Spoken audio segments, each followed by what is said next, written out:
अस्सलाम वालेकुम। ड्रॉपसैट न्यूज़ पर मुबैना साइफर लीक के बाद पाकिस्तानी सोशल मीडिया पर, पाकिस्तानी मीडिया में, यूट्यूब पर, पाकिस्तानी सहाफ़ती हलकों में और सियासी जमातों में इस लीक के मुख्तलिफ पहलुओं पर डिस्कशन हो रही है और मैंने सोचा कि आज इस वीडियो में उन तमाम एंगल्स का एक जायज़ा ले लिया जाए। इस लीक पर जो मुख्तलिफ एंगल्स डिस्कस हो रहे हैं उनमें पहला एंगल है इमरान खान वॉज राइट। पाकिस्तान तहरीक इंसाफ के सपोर्टर्स और इमरान खान के चाहने वाले इस लीक के बाद इस बात पर मुत्तफिक हैं और इस लीक को इस बात का सबूत करार दे रहे हैं कि इमरान खान को इसलिए निकाला गया क्योंकि अमेरिका रूस की पॉलिसी पर पाकिस्तान से नाराज था। फिर सेकेंडली अदम एतमाद की जो तहरीक है वो बैरूनी दबाव पर लाई गई और यही बात इमरान खान भी कहते रहे कि रूस के दौरे की वजह से नाराज़गी है और बैरूनी दबाव अमरीकी मुदाखलत पर यह तहरीक लाई गई। तो इसमें इम्पॉर्टेंट चीज़ ये है कि ऑल विल बी फॉरगिवन वाली जो लाइन है उसे रजीम चेंज के इशारे के तौर पर पेश किया जा रहा है। ये है वो पहला एंगल जो कि डिस्कस हो रहा है और इसी वजह से हम देख रहे हैं कि इस वक्त एक्स पर एब्सोल्युटली नॉट और इम्पोर्टेड गवर्नमेंट और साइफर जैसे जो पुराने ट्रेंड्स हैं जो पहले कभी चले थे सोशल मीडिया पर वो आज दोबारा से ट्रेंड कर रहे हैं। तो बहरहाल इसका जो दूसरा एंगल है वो है एस्टैब्लिशमेंट। अब जहाँ इमरान खान की बात होगी वहाँ एस्टैब्लिशमेंट की भी बात ज़रूर होगी क्योंकि इस वक्त पाकिस्तान में यही दो फरीक हैं। तो बहरहाल बाज़ मुबस्सरीन ये समझते हैं कि सवाल बैरूनी दबाव का नहीं है, सवाल बैरूनी मुदाखलत का नहीं है, सवाल पाकिस्तान के अंदर पावर स्ट्रक्चर का है और उसमें भी अब कई सवालात हैं। सबसे पहले तो ये कि ये ऑथेंटिक केबल किसने लीक किया? क्या रियासती इदारों में कुछ ऐसे इख्तलाफात हैं जिसकी वजह से ये लीक किया गया? नंबर 3, क्या ये लीक किसी इंटरनल मैसेजिंग का हिस्सा है? क्या ये लीक किसी इंटरनल मैसेजिंग को शो करता है? और कुछ रिपोर्ट्स ऐसी हैं जिनमें ये दावा किया जा रहा है कि ये डॉक्यूमेंट्स जो हैं वो अंदरूनी हलकों से ही शायद निकला है। बहरहाल ये मुख्तलिफ रिपोर्ट्स हैं, इसके बारे में हतमी तौर पर तो यकीनन किसी ने कुछ नहीं कहा। ये था तीसरा एंगल और इसका जो चौथा एंगल है वो है यूएस पाक रिलेशंस। कई तज्जियाकार ये समझते हैं कि अमेरिका की जो हार्ड डिप्लोमेसी है ये उसकी एक मिसाल है, यानी ये साइफर। अमेरिका गो के हम सबको पता है कि अमेरिका बराह रास्त हुकूमतें नहीं गिराता लेकिन एक स्ट्रेटेजिक प्रेशर वो ज़रूर रखता है जिसकी वजह से कहीं पे भी कोई तब्दीली आ जाती है। तो हम सबको पता है कि इमरान खान के मामले में यूक्रेन वॉर, रूस का विज़िट और फिर अफ़गानिस्तान की जो पॉलिसी थी वो एक टेंशन का बायस थी जिसकी वजह से ये सब कुछ हुआ। बहरहाल नो स्मोकिंग गन एंगल, ये इसका चौथा एंगल है। हुकूमत मुखालिफ हल्के जो कह रहे हैं, यानी जो पीटीआई के हल्के कह रहे हैं वो तो मैंने आपको बताया, लेकिन इन हल्कों के बरक्स कुछ एनालिस्ट ऐसे भी हैं जो कह रहे हैं कि ये जो डॉक्यूमेंट है इसमें कहीं भी साफ लफ्ज़ों में ये नहीं लिखा है कि रजीम चेंज का कोई हुक्म दिया गया हो और कहा गया हो कि हटा दिया जाए इमरान खान को। और ये भी कह रहे हैं ये हल्के कि डिप्लोमेसी में बाज़-औक़ात ये ऐसी सख्त लैंग्वेज जो है वो गैर मामूली ज़रूर होती है लेकिन इससे आप डिसाइसिव प्रूफ नहीं कह सकते इस बात का कि वाक़ई अमेरिका ने ये हुक्म दिया था या अमेरिका ने ये कहा था कि इमरान खान को हटा दें तो ऑल विल बी फॉरगिवन।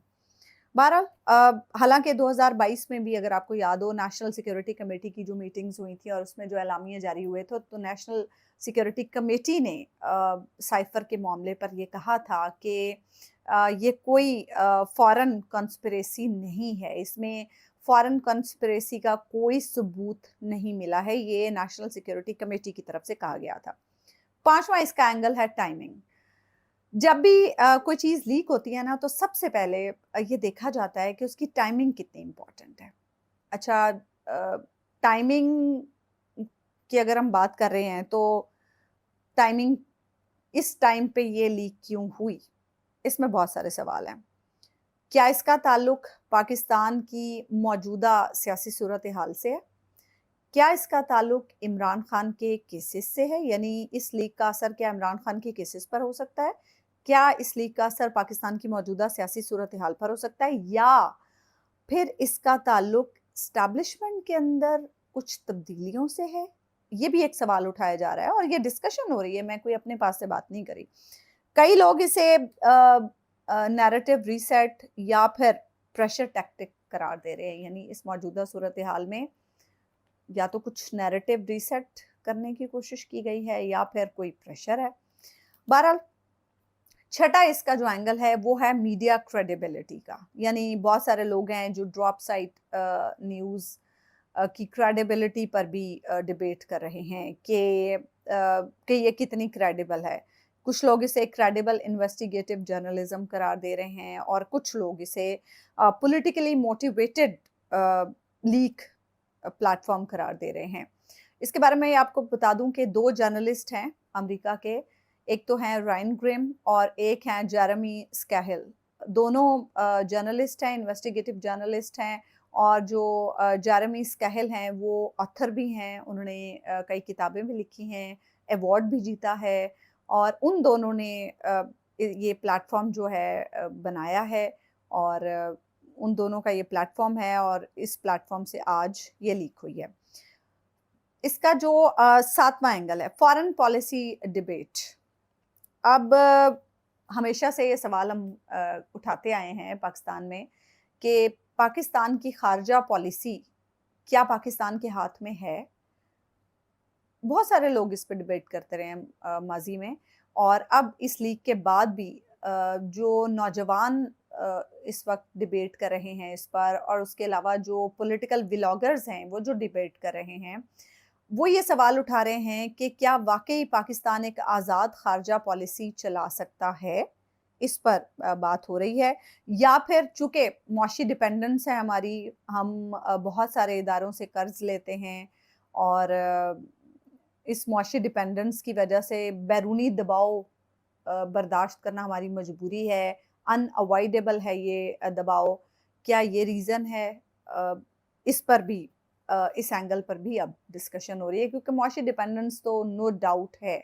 हम बिल्कुल भी इस वक्त इंडिपेंडेंट नहीं है मुआशी तौर पर, बल्कि हमारी ये डिपेंडेंस जो है वो डे बाय डे बढ़ती चली जा रही है। तो ऐसे में ऐसे मुल्कों की फिर खारजा पॉलिसी की आज़ादी पर भी सवालात उठाए जा सकते हैं और फिर ये भी कि बैरूनी दुनिया का दबाव किस हद तक बर्दाश्त हो सकता है, इस पर भी सवाल उठाए जा सकते हैं। 8वां इसका एंगल जो डिस्कस हो रहा है वो है पीटीआई नैरेटिव रीसेट, यानी या पीटीआई नैरेटिव रिवाइवल आप कह लें, बल्कि रीसेट ज़्यादा मुनासिब लफ्ज़ नहीं होगा।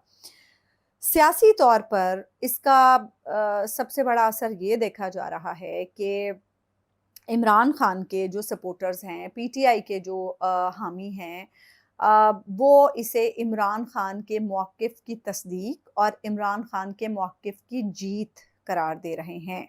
जबकि मुखालिफिन जो हैं वो कह रहे हैं कि सियासी नाकामियों को बैरूनी साजिश बनाकर पेश किया जा रहा है। तो सोशल मीडिया पर तो बड़ी पोलराइजेशन है और बड़ी डिबेट हो रही है इस मामले पर और हर एक का अपना-अपना नुक्ता नज़र है। आप इस बारे में क्या राय रखते हैं? मैंने आपके सामने मुख्तलिफ़ लोगों की राय, मुख्तलिफ़ लोगों के एंगल्स पेश किए। आपकी इस बारे में क्या राय है और आप इस लीक के बारे में क्या सोचते हैं? मुझे कमेंट सेक्शन में ज़रूर बताइएगा। आज तक के लिए इतना ही, मुझे इजाज़त दीजिए। अल्लाह ने के बाद।